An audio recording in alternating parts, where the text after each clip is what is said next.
So part 4 of the Diddy series.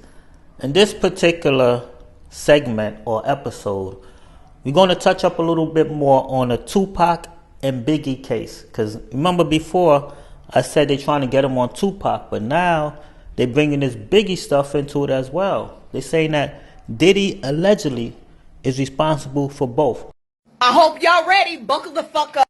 Former LAPD detective claims Diddy ordered the $1 million hit on Tupac and Suge Knight. Allegedly offered the money to the man who would later go to admit that he was involved in Tupac's unaliving, which is this man in the corner right here, Dwayne Keith Davis. Now, former detective Greg Kading has come forward with the whole thing. According to Kading, it was a heavily evolved investigation into the unaliving of Tupac Shakur and Biggie, which we all know Dwayne admitted to taking Tupac out. Now, according to Kading, Dwayne Davis told him that the hit was ordered during a stop on Diddy's 1995 Summer Jam tour in Anaheim, California. Diddy allegedly got a whole room of Crips together and told him what he wanted them to do. Diddy allegedly offered Keith D $1 million to take Tupac out and Suge that night. And Keith told Diddy that, "Man, we'll wipe them out real quick for you." And then Tupac was taken out after Mike Tyson's fight,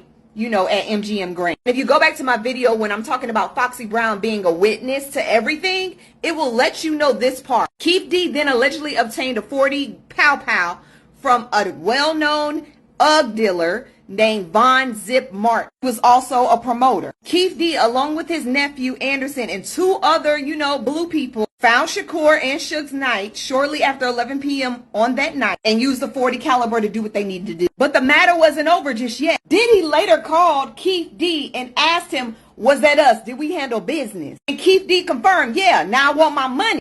But Diddy reneged on that payment, and he never saw a lick of that $1 million. Now, as previously reported, Diddy has denied all allegations, but baby, if Diddy ain't going down for the Cassie shit, he definitely need to go down for the Tupac. We all knew he was involved, but this shit right here just solidified.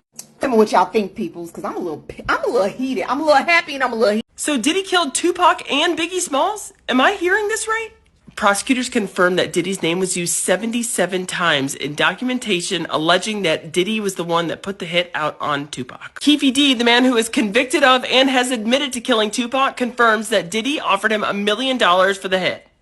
So back in the 90s, Diddy was doing a West Coast tour and hired Keefy D to be his bodyguard. Keefy D says it's at that time that Diddy offered him $1 million to kill Tupac. And if you're thinking Keefy D just brought this up now because Diddy's already in a heap of shit, you're wrong. Court records indicate this was brought to the prosecutor's attention back in 2009. Now, Eminem has stepped it up a notch, saying that not only did Diddy kill Tupac, he killed Biggie Smalls too. The Diddy situation is personal for me. I take no joy in the man's downfall. I just want to see justice. But I too felt his wrath. I knew this man for decades. I interviewed him many times. I went to some of his PG-rated parties. We had a professional relationship until something happened. Some of you know the story, some of you don't. Many years ago, someone I loved immensely needed a break, and I called Puff and I said, "Hey, can you take my family member on as an intern?" And he did.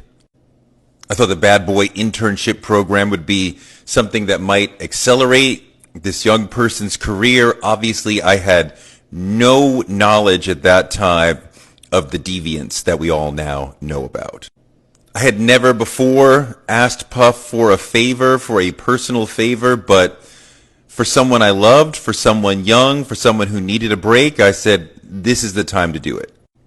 For about 3 months, everything went great. The internship was very exciting. And then one day it abruptly ended after Puff said to my family member, "Either come home with me for the night or the internship is over."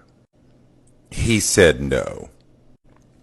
At the time, all I knew was that the internship ended abruptly. I didn't find out what happened until years later.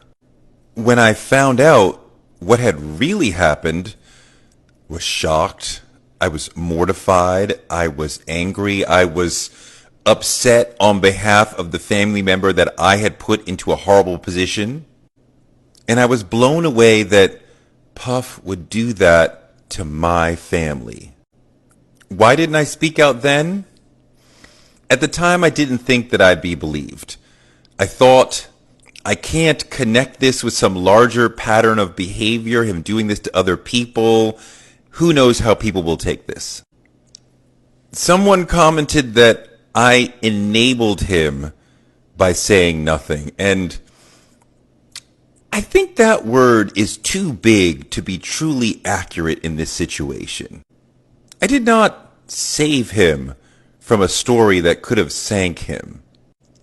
He was so powerful, I knew I had to come with more than that to make a dent. My story did not have the power to change people's minds about him. Some stories, for sure, can change the world, but some stories need the right time and the right context to be believed. Well. A lot of stuff going down ever since P. Diddy went to jail. Speaking of slippery slopes, a lot of people are leaving their jobs. I have a list of people that are like stepping down. You know, that's the word they use, it, stepping down, instead of getting the fuck out of here. Nike CEO John Donahue has stepped down. That's why Nike has the best slogan, just do it. He's like, I'm just going to do it. I'm out of here. We have the CEO of Nashville, Sony Music, Randy Goodman. He's stepping down. He's like, it's Nashville, on the road again. I can't wait to get on the road again and drive fast as fuck all the way down the road. Okay. CEO of Warner Music, Japan, Kaz Kobayashi. He's stepping down. He's like, it is time for me to step down. Sayonara! We have CEO of 300 Entertainment, Kevin Liles. Yeah, he's stepping down. He said it's time to pass the torch. I go, yeah, that torch fell and you burned shit up. That's what happened. And, you know, it's very odd that Kevin Liles kind of looks like Russell Simmons. No, just look at them. They kind of have the same shaped head and smile. I know one thing, that Russell Simmons yoga class is about to be packed. I can just see it now. Good morning. How you doing? I have a very packed yoga class now. Everybody's loving yoga all of a sudden. Good morning. Thank you for joining the yoga class. Namaste. Now must go. As soon as Diddy got arrested, these CEOs are acting like Shaggy and Scooby. Zoinks!